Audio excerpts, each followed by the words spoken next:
Yes, I'm here. Oh, go ahead.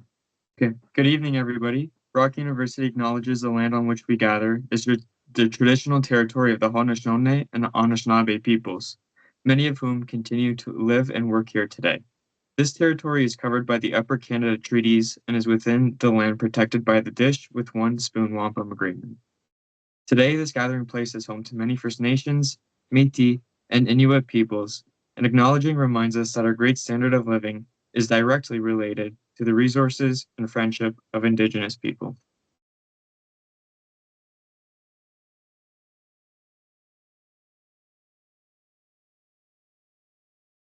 Thank you, Charlie. Okay, so the next is agenda approval. So be it resolved, the board approves the updated agenda for the special meeting. Can I have a mover, please? Okay, I see Mohise's hand. Seconded. Thomas, all in favor, raise your hand.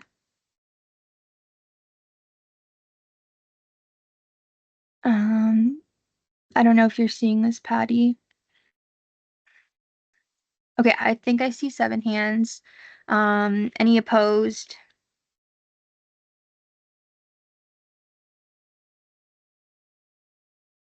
Raja, is that your hand for opposed? Okay, and any abstentions? Okay, seeing none, we'll move on to the next one, which is minutes approval. Be it resolved, the board approves the minutes from meeting number 11. Can I get a mover? Mohammed, seconded. Seconder, Hinkle. Hinkle, you weren't here though for the last meeting, right? Oh yeah, sorry. Okay, we still need a seconder.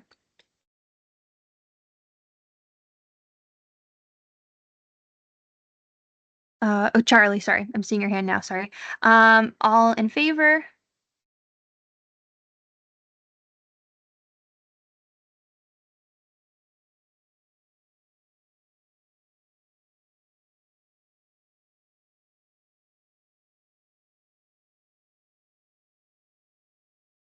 Okay, any opposed?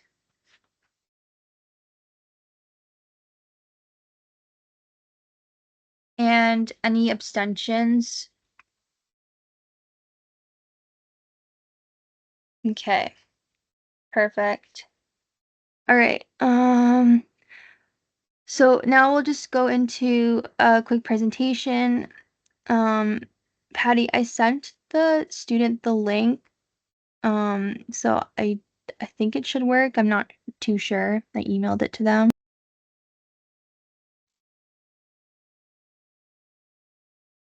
Hello, is my audio working now? Okay, great. Okay, thank you. Sorry for the tech issues. Am I able to begin the presentation right now?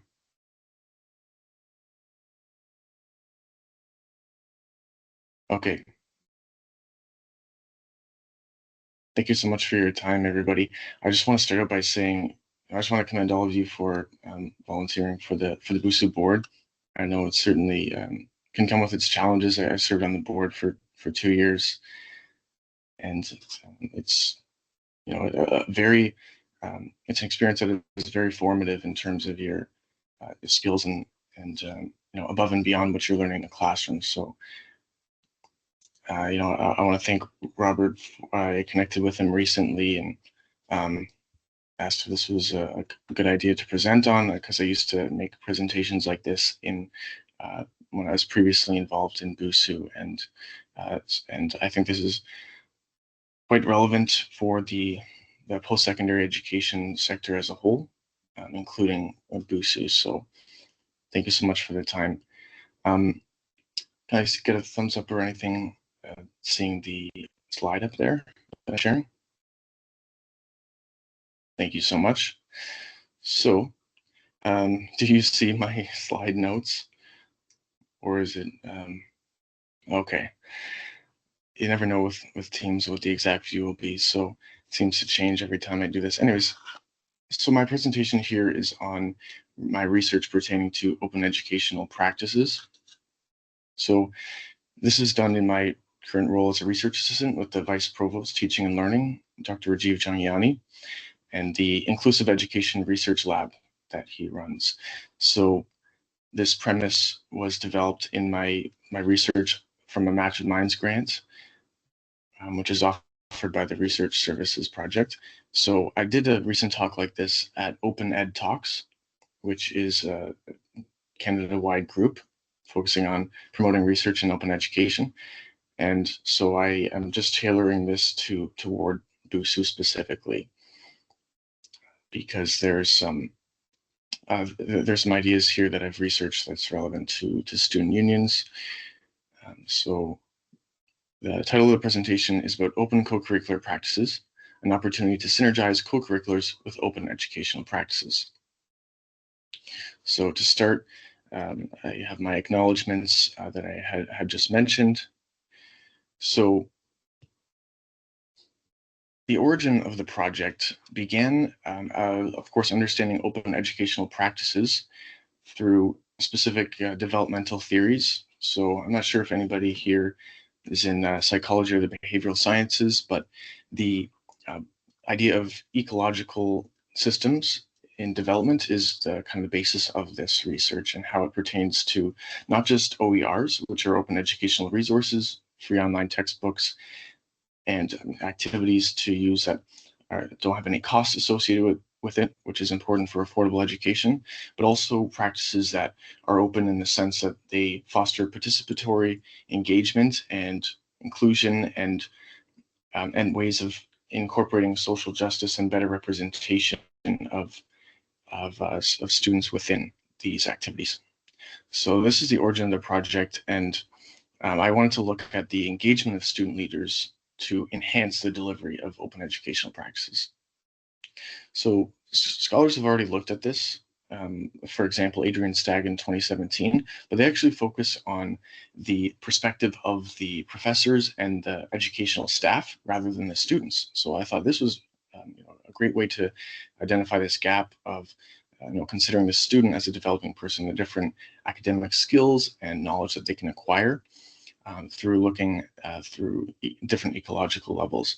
So without getting too much into the theory that isn't quite as relevant for BUSU and for you guys here, this is just an understanding of if you take a look at the bottom there, there's a green circle, and that's to represent the kind of immediate circumstances of the person and their ecological system. So this is from the research focusing on let's say that's a professor, and so they looked at different layers of context. So like what kind of supports are they provided from their institution? And they looked broader and broader all the way to what kinds of supports and context is at the government level, let's say provincial or federal government. And how do these all kind of connect in the delivery of open education? So I translated that to the student context.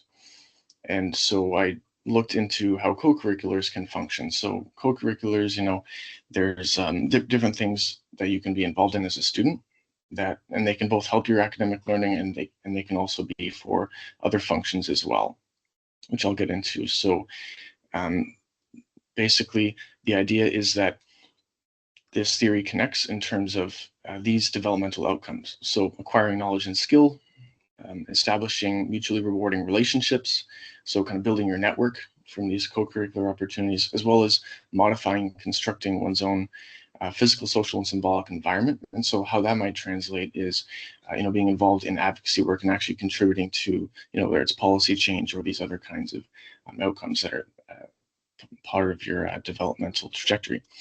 So, of course, co-curricular activities can relate to each of these outcomes. You're learning skills about, let's say parliamentary procedure in terms of knowledge and skill. You're developing your network, and you're also contributing to the wider community.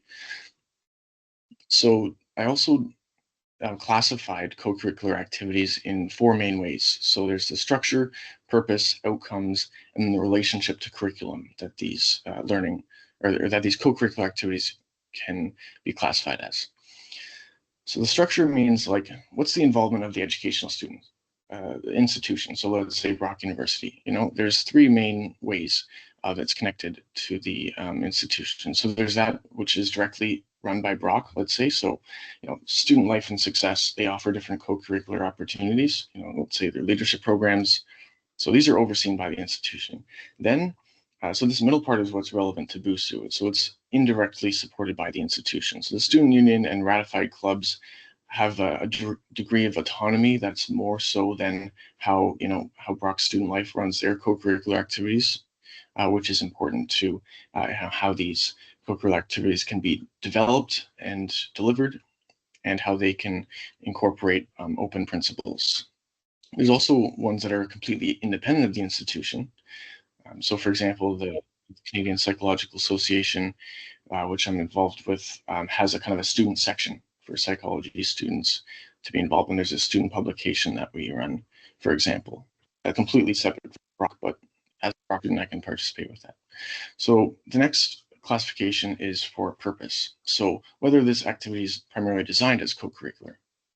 So there's two main classifications I defined here. So there's primary and then secondary. So student clubs, their primary purpose is to facilitate co-curricular opportunities, whereas something like a research lab is something where the actual purpose is for research primarily, but students can engage with it as a co-curricular opportunity to develop skills, expand the network, etc. Outcomes is another important way of understanding different co-curricular activities. So what do students benefit from participation? Is it formal or informal? The main two classifications I identified. So, for example, in leadership programs, you might be able to get a certificate at the end of it that signifies you completed a program, right? Whereas there's other informal outcomes that you can get, which is expanding your network, developing different skills that aren't tied to a specific certification. And the last way of classifying co-curricular activities is its relationship to curriculum, of which I identified three main types. So there's educational ways of being connected to the curriculum. So this means providing opportunities that directly reinforce classroom learning.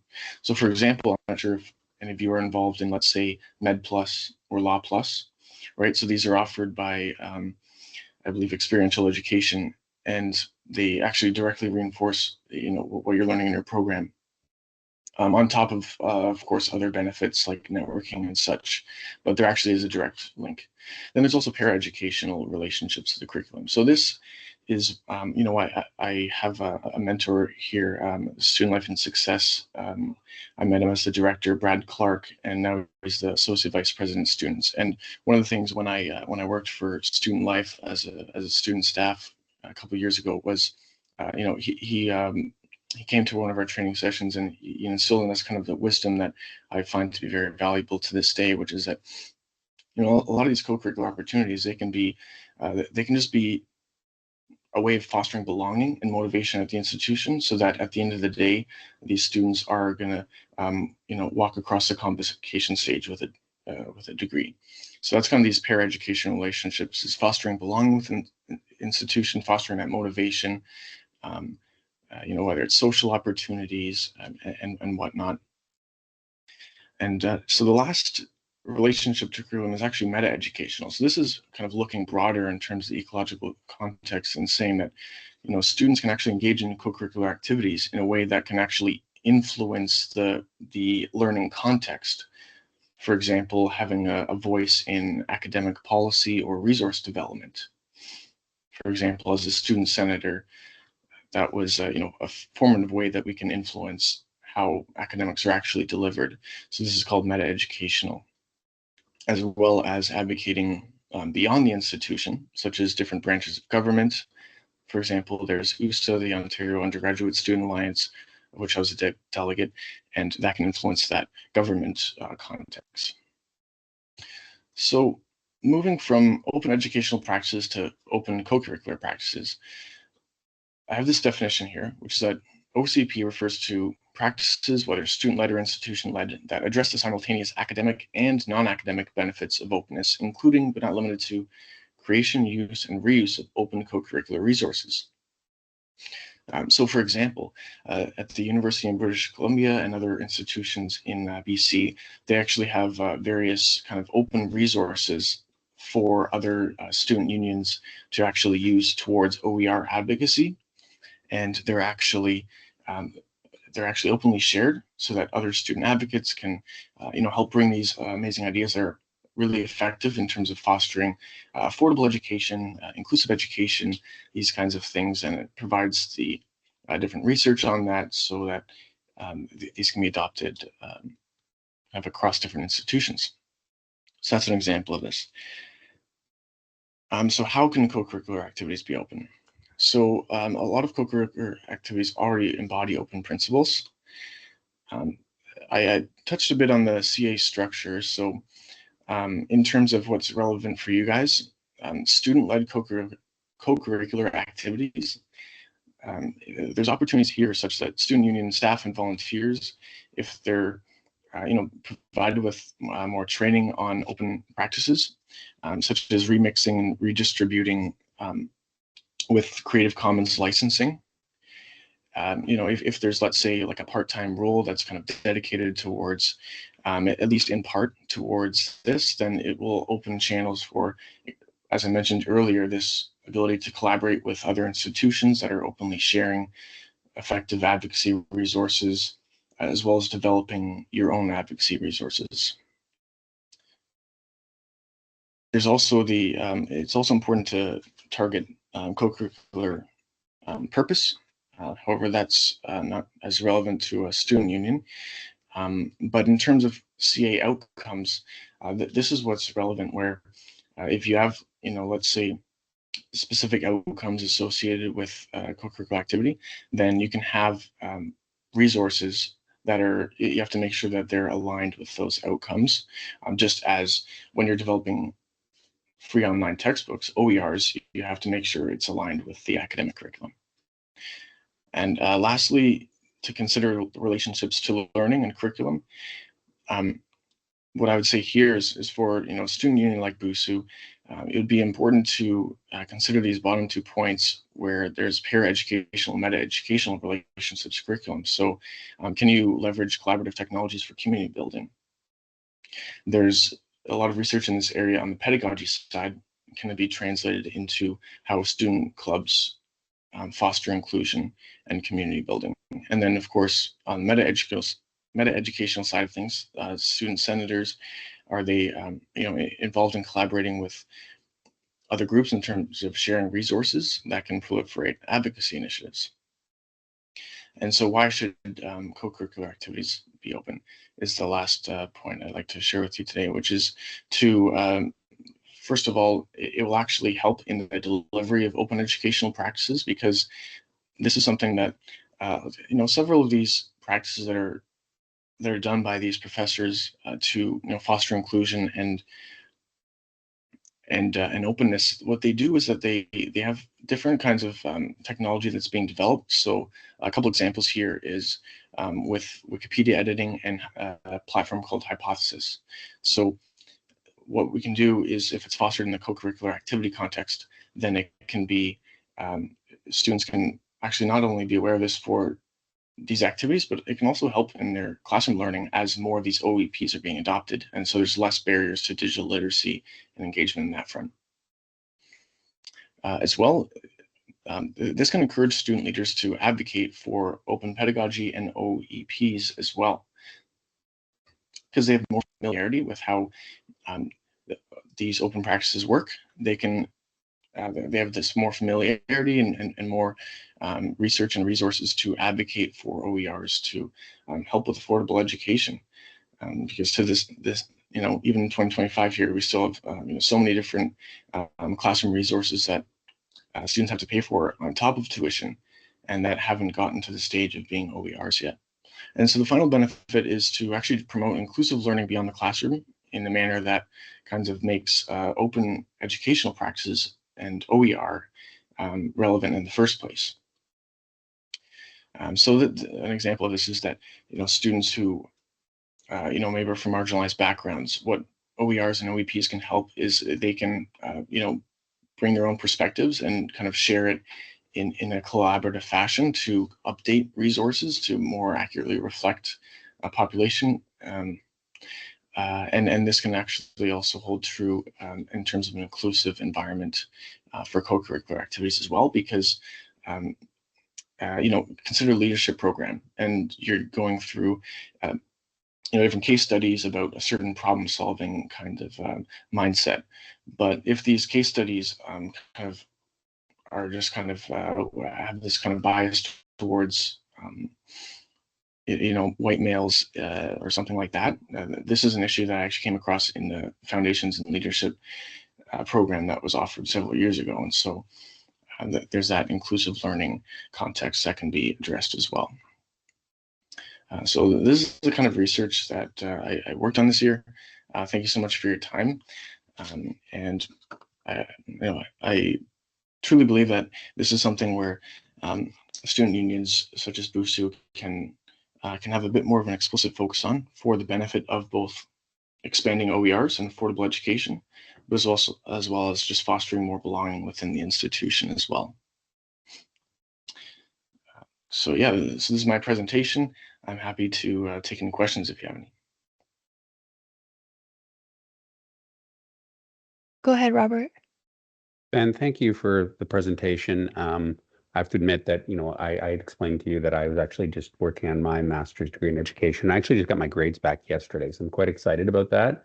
And I had indicated at the time, I knew a little bit about, for example, universal design, and I knew a little bit about, the concept of being open. But wow, I learned a lot tonight. This was way more comprehensive than I'd ever touched on in my master's degree studies. So, I'd be interested in reconnecting and sort of understanding what you did on your either major research project or thesis, because this is tremendously interesting. So thank you. Yeah, of course. I'd be happy to connect further.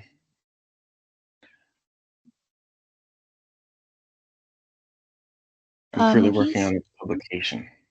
Yes.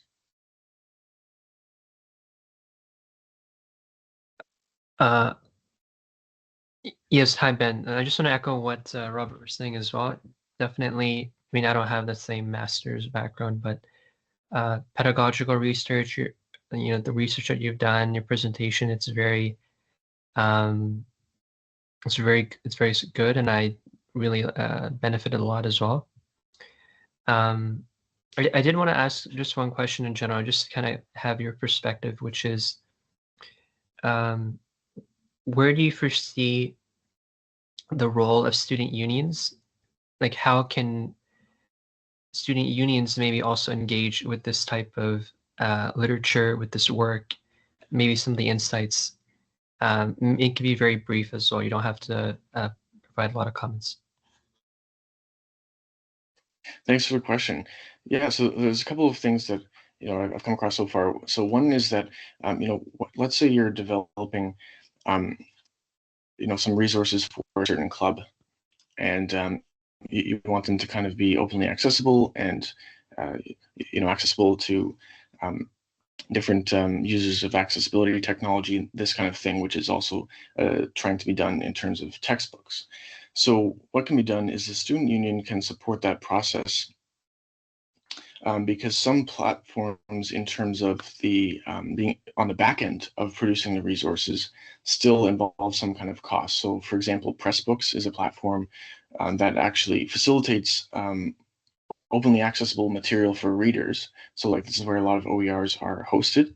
So students can use, go to Pressbooks to get through their textbook for free, but on the institutions, and they still have to cover a cost.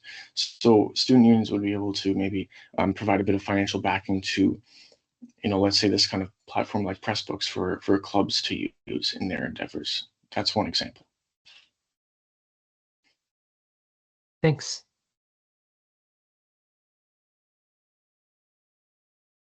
Thomas?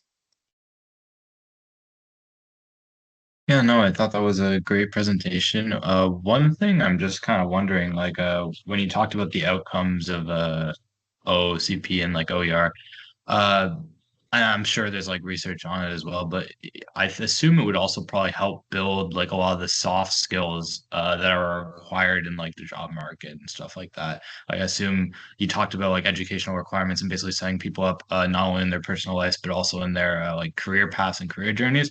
I also think like access to OEP. I'm sure you've probably already done research on it, but I'm just kind of wondering like I assume it would also aid in like soft skill development, I imagine as well. Absolutely. Yeah. So there's a lot of different digital literacy skills that are associated with this, because a lot of, like, for the sake of accessibility, especially a lot of OERs and what I'm bringing forward in terms of OCPs um, is done digitally. So a lot of digital skills can be fostered in that sense. So yeah, in terms of outcomes, like there's formal and there's informal participation in a co-curricular activity like Law Plus, for example. It would foster, this ability to, go above and beyond what your classroom work, reinforcing the skills for your career. That, let's say, knowledge about the legal system and such, as well as it provides networking, which is a more of an informal role. But this designation of Law Plus that you get is able to capture that, and so it's a kind of an official recognition. There's another area of openness that I'm integrating here, which is open recognition, which is essentially taking these principles and applying it to kinds of these, digital badges and such, and making sure that, when a student or participant completes one of these programs and kind of gets this open recognition, that it can be kind of readily shared in online to kind of remove any barriers and kind of share the specific skills that are kind of associated with it openly, which can help like in your resume and stuff like that.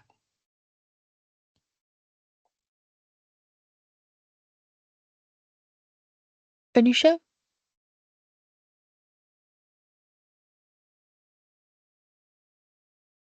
I don't know if it's just me, but I can't hear you.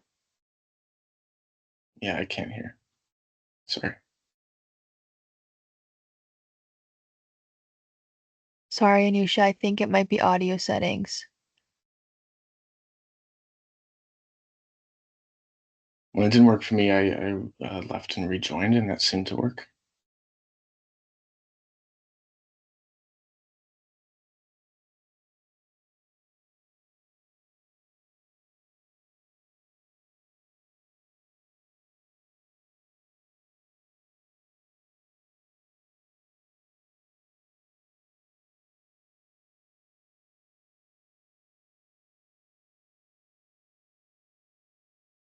I think Anusha just typed in the chat.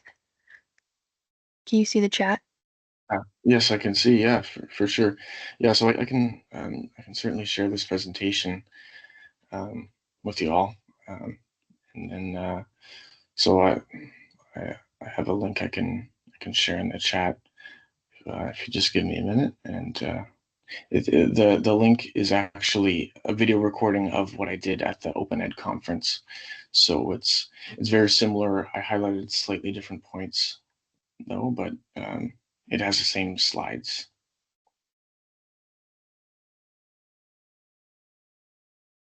Okay, I just see Robert typing, so I'm just gonna Robert, do you want to speak? Yeah, I was just going to copy the link. That's what I was going to do, and then paste it into a Word document so I can look at it later. Okay, any other questions?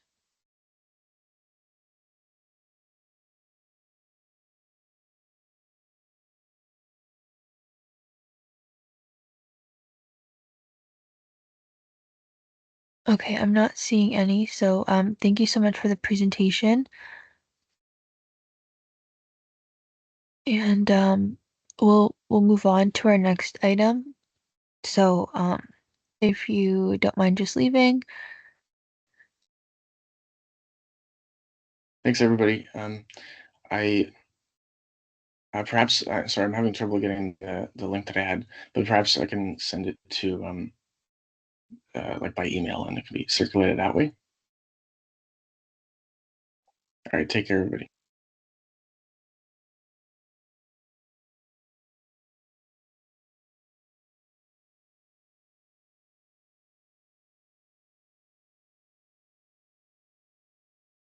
Okay, can I get a mover to move in camera?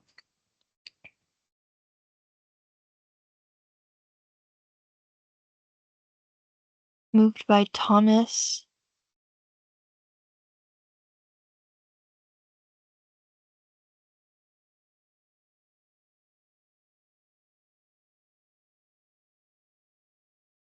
Sorry, I'm not seeing a seconder.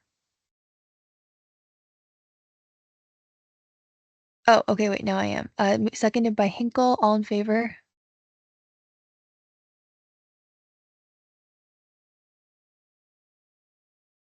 Okay, that's 6. Any opposed? And any abstentions? Is that everybody? Okay, yeah. So moving camera and we can stop the recording. I'm sorry. Hi, Nisha. Then we can, yeah, get started right away. So I'll pass it over to Kate.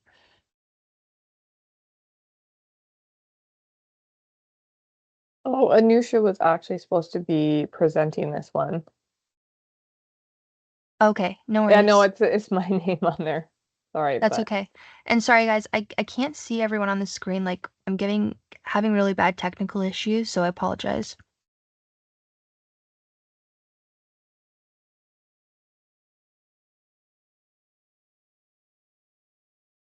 Perfect. Should I just start? Yeah, Nisha, you have the floor. Okay, perfect. So the club's policies were duly circulated in advance of the board meeting. We did bring some proposed changes last meeting, along with the club's team, and seeing approval, kind of an approval from the board. We developed policies based on those changes. I'm happy to take any questions, but I'm just hoping to get those approved so that the club's team can move forward with informing clubs of those changes and actually changing the policies and posting them on the website.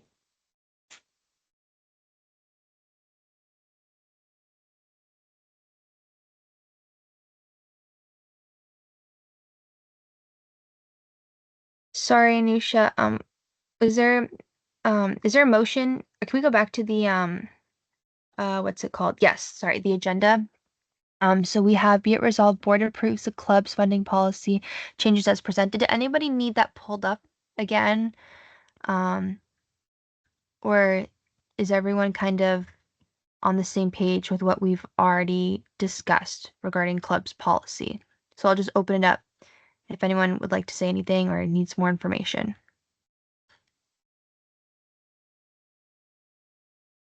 Yes, go ahead, Hinkle. Hey, so I wasn't there last meeting, so it's fine if I abstain, or are you able to give me a quick recap? We can do a quick recap, Hinkle. I think Anusha, if you want to just condense, but just kind of give a quick recap, I think that's fine. Yeah, I can surely do that. Just in time, looking at everyone's time, it's past the 10 o'clock time. So just we're just adding section about special event funding, as well as the club activity funding. So we're just planning to divide the club's budget into 2 pools. So basically trying to see that if we can focus on clubs doing special events just from one section of the funding and then doing normal club activities from one section of the funding. Um, there's a change in CAC meetings. So CAC, which is the club's advisory committee, will only meet to approve the special event budgets, which will be required by the clubs to submit all together, so that the CAC can see each club's special event budget, which would be like a show, performance, a gala, or a travel that they would like to do for that specific academic year. So they would just have to send those in at 2 times. So like we're going to open it up in the fall. Just looking to get the date right. Somewhere after the fall president's meeting, and then again in the right after the fall ratification period. Um, if I'm getting those timelines right. So there'll be two chances for clubs to apply for that special event funding. And then obviously clubs will be required in order to hold that special event fund, they'll be required to do a special a club activity as well. That's kind of the main sum up. There are a few like wording changes in the club's policy, which I don't want to get into because that will take a little bit of time. But Hinkle, if you think that you have any more questions, like even if you want to abstain, that's kind of up to you.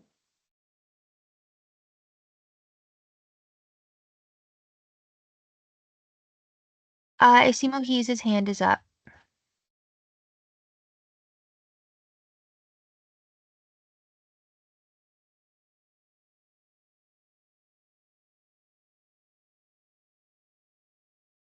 Mohise, are you talking? Because you're on mute.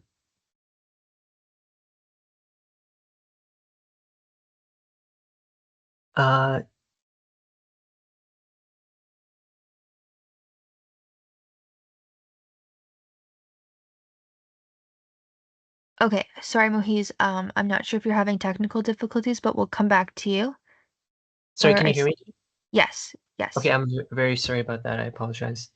Yeah, so under BUSU Club's funding, section 5 is this point, and I'm just going to read that just for everyone. We're all on the same page. So special event funding may be granted once per club for the entire academic year. Now, so what I'm understanding is that clubs would be able to apply, but they would only receive funding for special events once. And just to make sure that the definition is also clear, or maybe Anusha, you can touch on what special event funding means exactly, and then that's it, just so everyone's on the same page. Yeah, sure. So special event funding will basically be any one out of the club's regular programming if they would like to do something different, such as doing a gala, like we've seen a lot of clubs do the end of year banquet or gala, or wanting to go outside of the Niagara region as a big travel event, or wanting to do like a show or performance, that would be considered a special event funding or a special event request.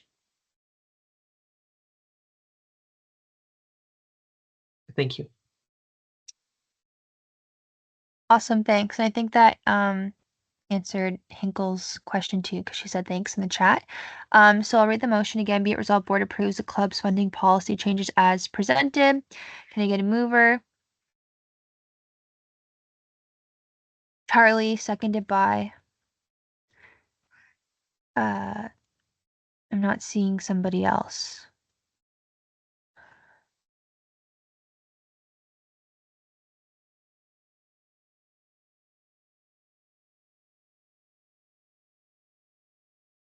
Okay, I think I see Dina for seconder. All in favor?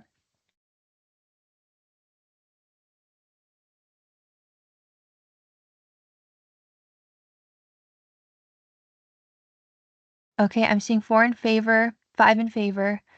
Opposed?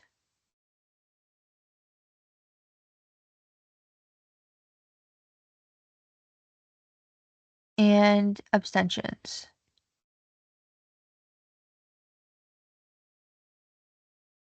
Okay, that motion passes. We can move on to our next agenda item. Thank you, Anusha, for your presenting on that. Sorry, can you pull up the agenda again?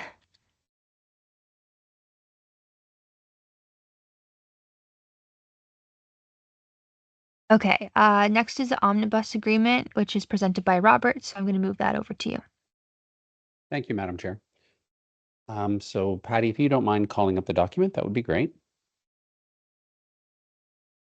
Yep. Sorry.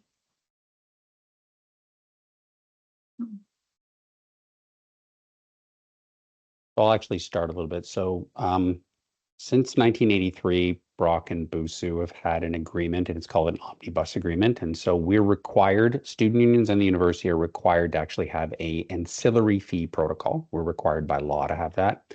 And so our agreement is just not student ancillary fees. It includes things like how our relationship works with respect to our building, our insurance, our liquor license, so on and so forth, our clubs, our events. So it's all outlined in one big agreement with the university.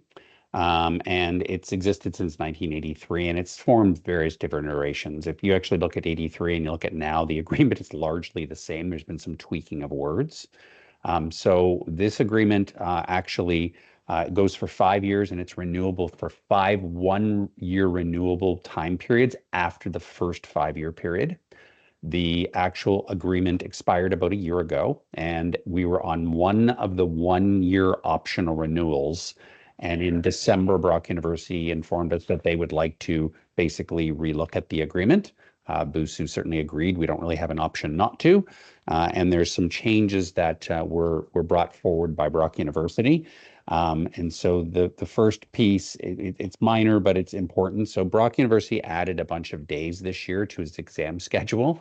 And we found out actually after the fact. And so Brock will consult us on future changes in the programming, particularly in the spring and summer, so that we can adjust transit. So that's a small little tweak that, but it is material.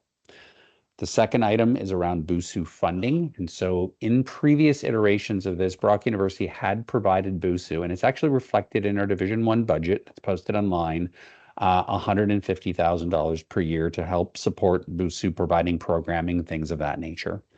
Tomorrow, on May 1st, the Brock University Board of Trustees will pass a budget by which Brock University has a deficit of $13.6 million. And so Brock University asked for its $150,000 to be removed, that they were contributing to BUSU to be removed from our agreement. So that is the second material change. The third is we were able to invite sororities and fraternities to Welcome Week. That's it. So we weren't allowed to ratify them. They're not allowed to be clubs, but we are allowed to invite them to Welcome Week. And with respect to that, Brock University has requested that we do not do that moving forward. It is Brock University land, and quite frankly, they have the ability to dictate who is on their land and who is not, because vendor fair takes place on Weather Station Field, which is Brock University property. There are two other items that are material in the agreement. One is club space. So certainly the area beside Scotiabank we use for our club space. Previous to the club space, Brielle will remember it was the SJC and Ombuds office. We are in the process of constructing a student center in phase 1, which our board has approved, and ideally phase 2, which the board would approve in the future, and doing them concurrently. So we do believe that it will be a 3-year construction period. If the board approves, that would actually move from phase 1 to phase 2. We would wind up with the renovated space plus 45,000 square feet of space. Brock University is requesting that space that is currently used as our clubhouse be returned to them. It is their space, and they've provided it to us for many years, but they've asked to have it back. Their intention is to use it for equity spaces, to use it for spaces in the actual student center to support equity-seeking populations, but that's their business. And the final item is housekeeping matters. Anytime we have an agreement that lasts for 6 years, BUSU and Brock change the names of people and titles and things of that nature. And so there's some housekeeping matters in the changes to the omnibus agreement. And so the omnibus agreement technically expires April 30th. Certainly, if we needed to, we could, for example, ask by mutual consent to extend it for another week and things of that nature. But we're bringing it to you tonight for consideration. If you do pass it tonight, Anusha and I will move forward and sign it tomorrow. So that's it's before you, and I'm happy to take any questions on the omnibus agreement.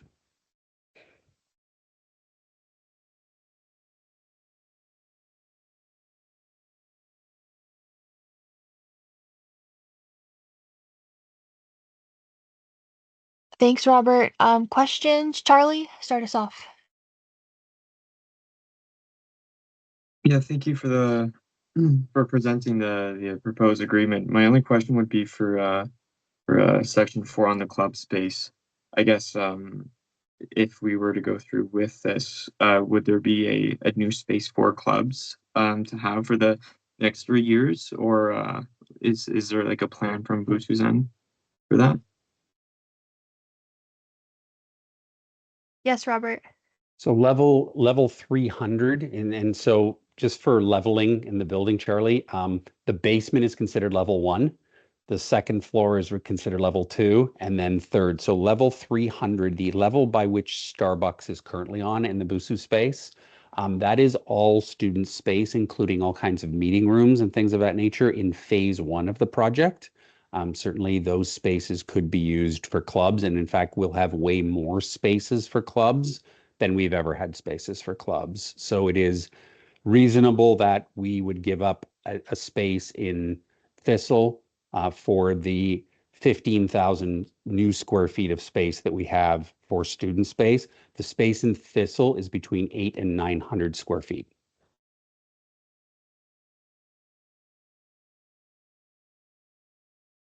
Does that answer your question, Charlie? Yes, thank you. Awesome. Any questions or comments for Robert?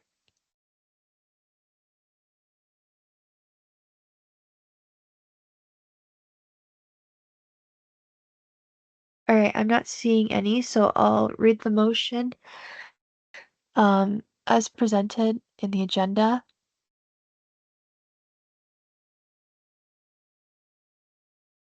Thanks, Patty. Be it resolved, the BUSU board approves the changes to the omnibus agreement as outlined in this topic sheet. Be it further resolved, the update is approved prior to receiving legal advice and will be subject to further revisions. Can I get a mover? Thomas, seconded by Charlie, all in favor.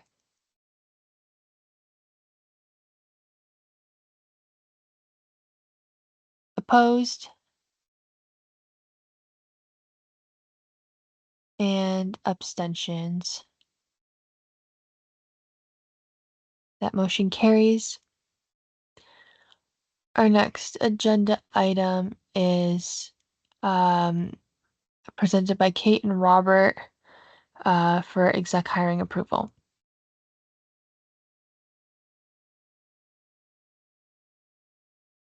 Yeah, actually, I think I will ask that Patty doesn't share the topic sheet on this one just because I'm realizing it has names on it. And so until we get approval, and I haven't spoken to any of the candidates yet, that probably wouldn't be an appropriate thing to do. Yeah, Brielle.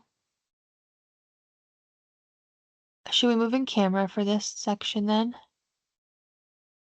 We can if the board wants to, like if they have questions about the individuals or want to discuss that, then yes, I think we probably should. Okay, then I'm just going to put it out there. Mover to go in camera. Second, moved by Thomas, seconded by Hinkle, all in favor.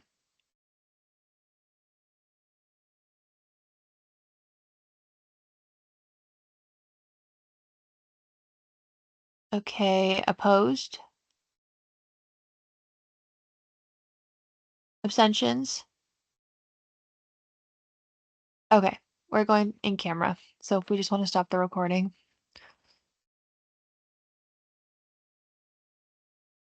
Go ahead. Thank you. Be it resolved, board approves the hiring of executives for 2025-2026 as presented. Can I get a mover? Dina, seconded by Hinkle, all in favor.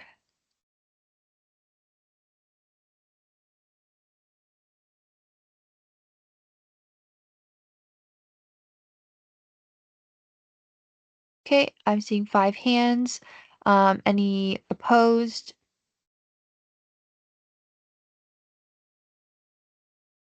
And any abstentions? I'm just gonna have mine noted.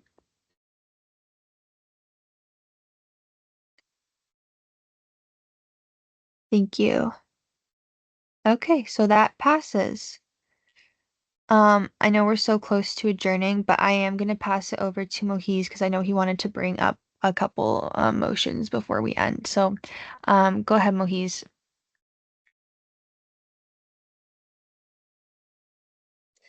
Thank you, Madam Chair. So, for everyone's convenience, would you prefer if I screen share the motions, or do we want to move in camera, or what kind of works best?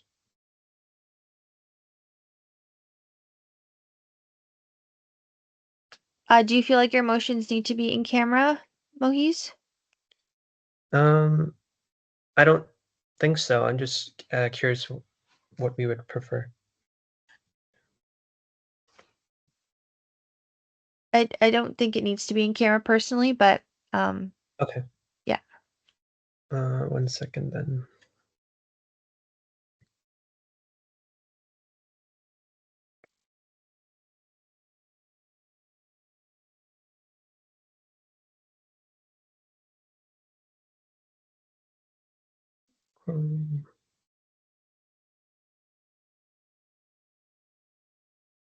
Okay, is everyone seeing my tab?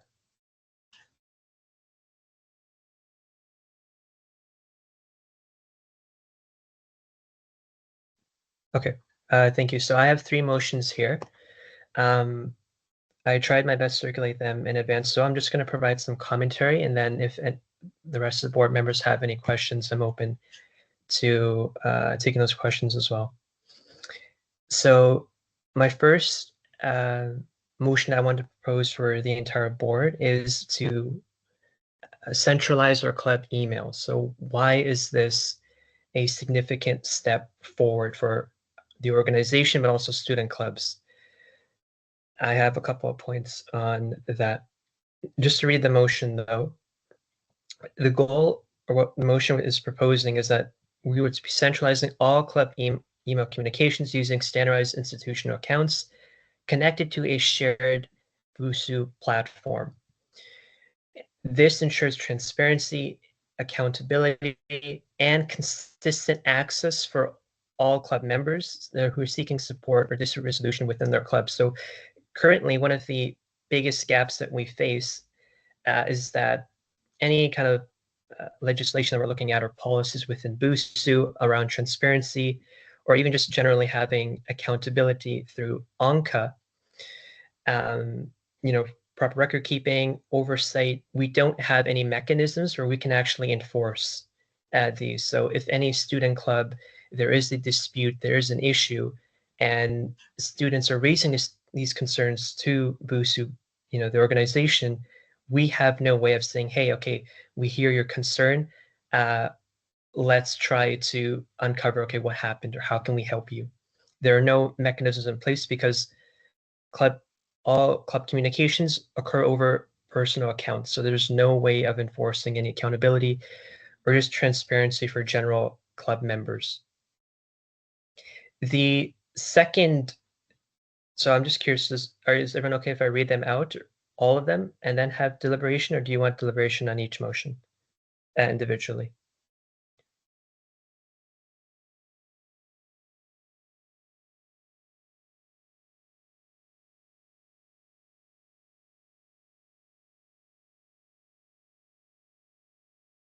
Sorry, can someone comment on that, or? I think I'll just speak to that. I think in terms of each of the motions are dealing with different things. Like the motion 2 and motion 3 seem a little more connected. If folks want to just discuss on motion 1, and we can decide where we want to go with that, just for easy communication.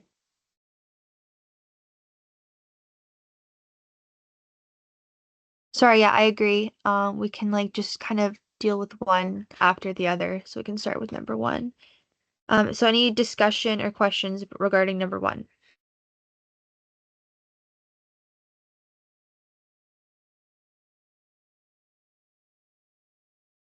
Go ahead, Kate.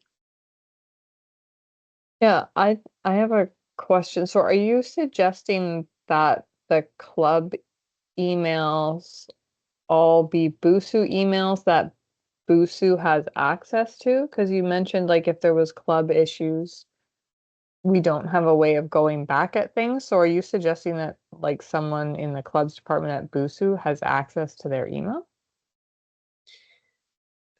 So I can read a more technical version that I tried to create just to try to iron out any discrepancies. But what I'm proposing is that we will have policies in place to obviously protect students and their data, access their information. However, student clubs, they're managing large sums of money, right? Especially big clubs. There are disputes that occur within clubs as well, and members don't usually have mechanisms or pathways where they can seek that transparency or just in terms of understanding, okay, what is going on. So it can be BUSU email. BUSU email. So what I'm recommending is just having some platform that could be negotiated through, with staff, figuring out, okay, what would be a good platform for all club emails to be based on, so that when there are disputes, when there are issues that are raised to the organization concerning any club, right, that there is a way for students to seek remediation or to seek any type of amendments or kind of remedies. Yes, Anusha. Yeah, I'm just thank you for the explanation, guys. And I'm just going off of Kate's point here, just in terms of, I know you mentioned clubs dispute and all those kind of things. All of those things, if there is a dispute in the club, they currently come to the club's manager, they reach out to the club's manager, and then they are appealed at the club's advisory committee first. So I'm just trying to understand the piece of, I know you said that there's no avenue for them, but there is a process that the club is allowed to go through. And again, they have their own emails and they share all that communication with us. So I'm just trying to understand where. Yes.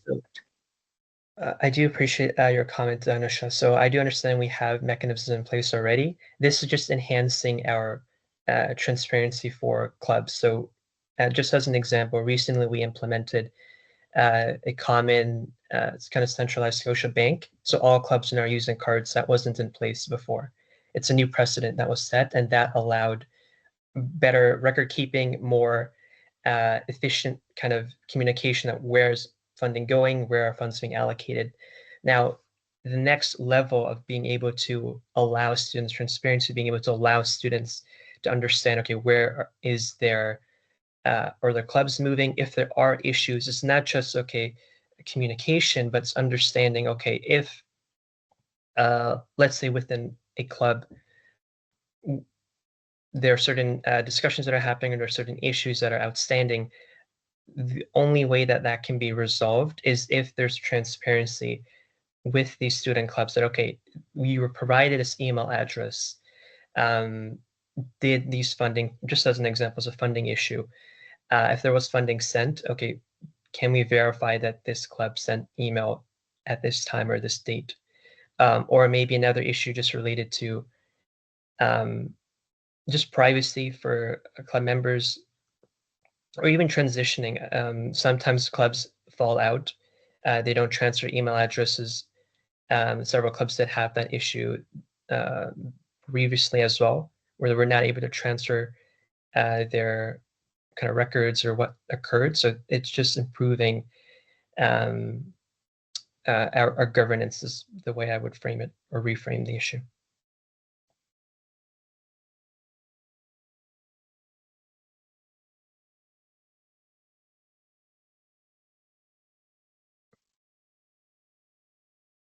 Go ahead, Kate. Thanks.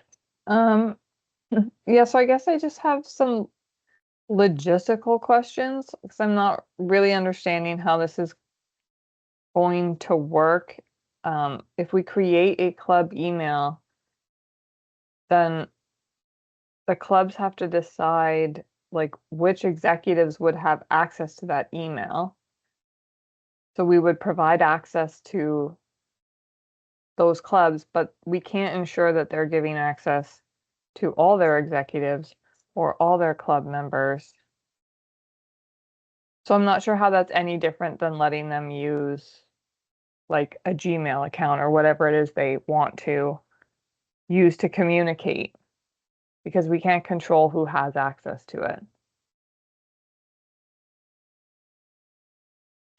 Yeah, so from my understanding, there are already certain particular student unions that have this in place. So they have a centralized kind of email communication platform that allow all clubs to kind of be based on.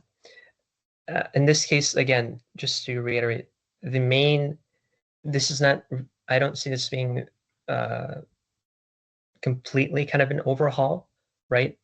But when the information is being transferred to a centralized platform that students have access to, one, but also the BUSU in significant circumstances or exceptional circumstances is able to kind of intervene if there's ever a need. I think it just amplifies our ability to advocate for students, to be able to push for more transparency, to be able to protect student dollars, to be able to promote greater student engagement, because, okay, they know that at the end of the day, BUSU is a common reference point that they can go back to, as we've already mentioned, to seek remedies. So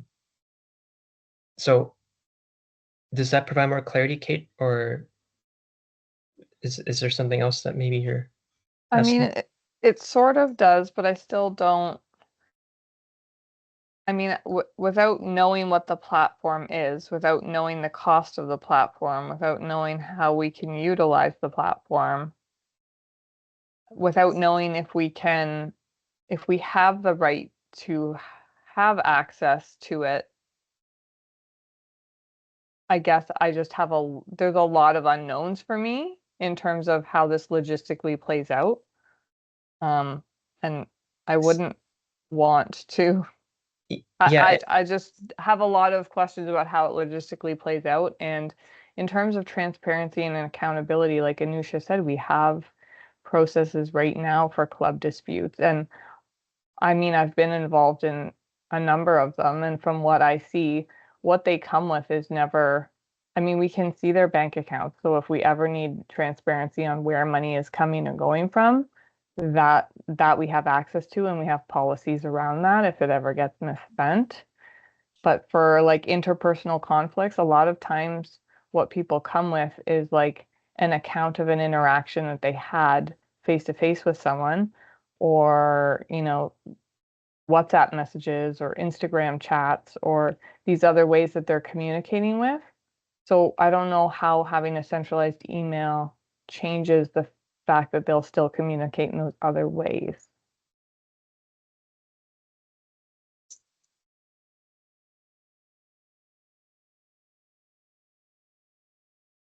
Um, I was just gonna add that I'm pretty sure Mac already does this if we are looking for an example. They just have like that centralized email process for all clubs. I don't necessarily think it's a bad idea, but I do agree, like we probably do need to look into a bit more. So we could potentially defer it to look more into it. But I did get a message from him. He's requesting to go on camera, so I'm just wondering if people would be okay with that. So I'll just ask for a mover. Awesome. Mohi's seconded by Charlie. All in favor?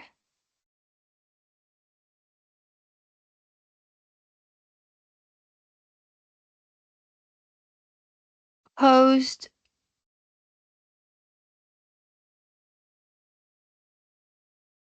And abstentions. Okay, we will, Ritik abstains. We'll quickly move in camera.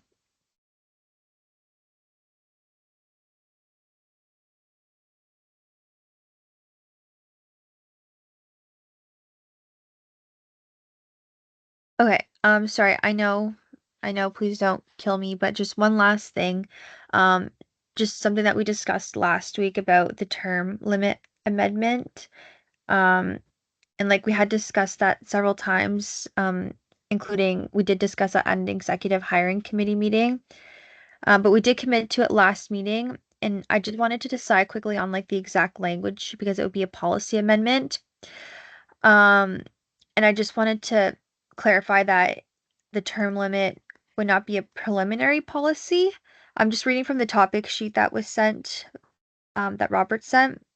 I want this to be like fully ready and like approved and implemented right away. So I'm hoping just real quickly, putting a motion out there that be it resolved that the board approves the amendment to policy 200 on term limits effective immediately. And then just be it further resolved that board tasks Robert or general manager to further develop the policy 200 amendment on performance review to bring to the board by September 2025. If that makes sense. So I'll be the mover. Can I get a seconder? Thomas, all in favor?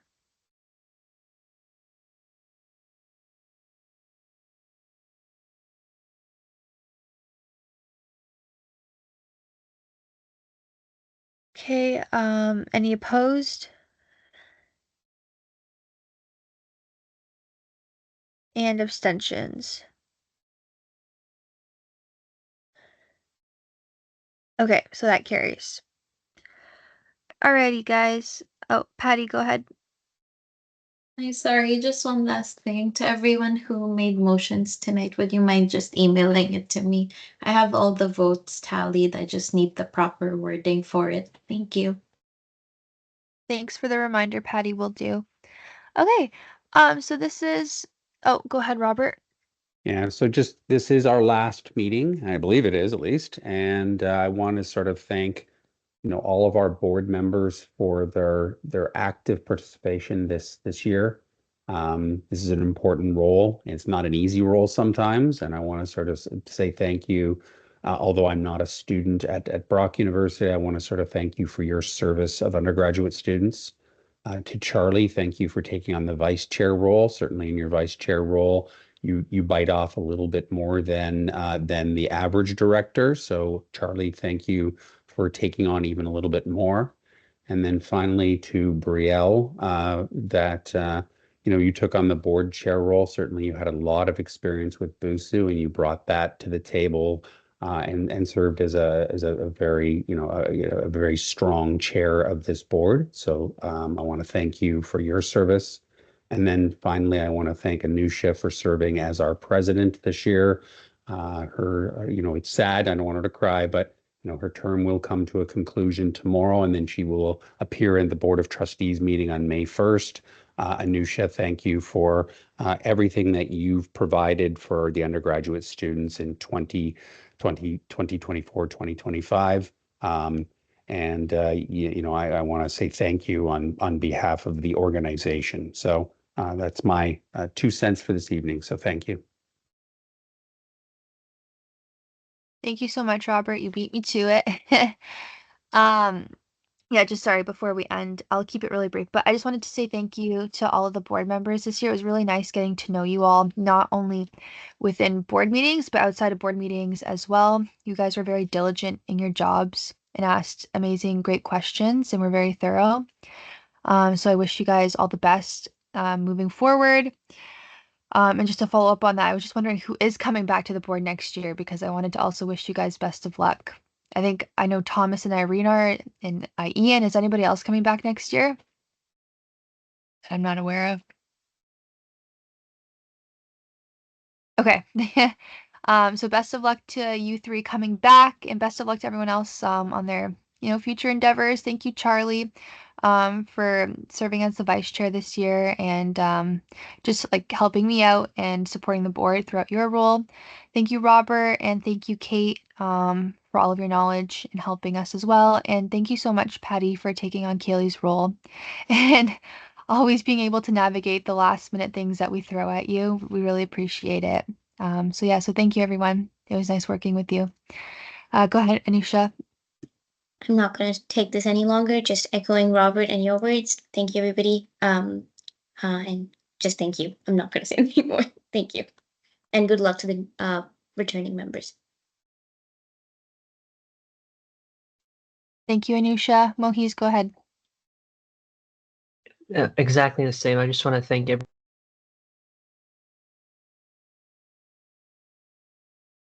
Oh, sorry. I just wanted to thank everyone as well. Like the entire year, I enjoyed it. All of you. I met so many amazing people, so many fascinating people. You're going into amazing fields, continuing your journey, academic or professional, and I wish everyone the best.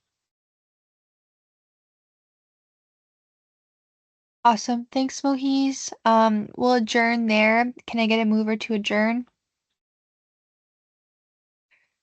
Moved by Thomas. All in favor?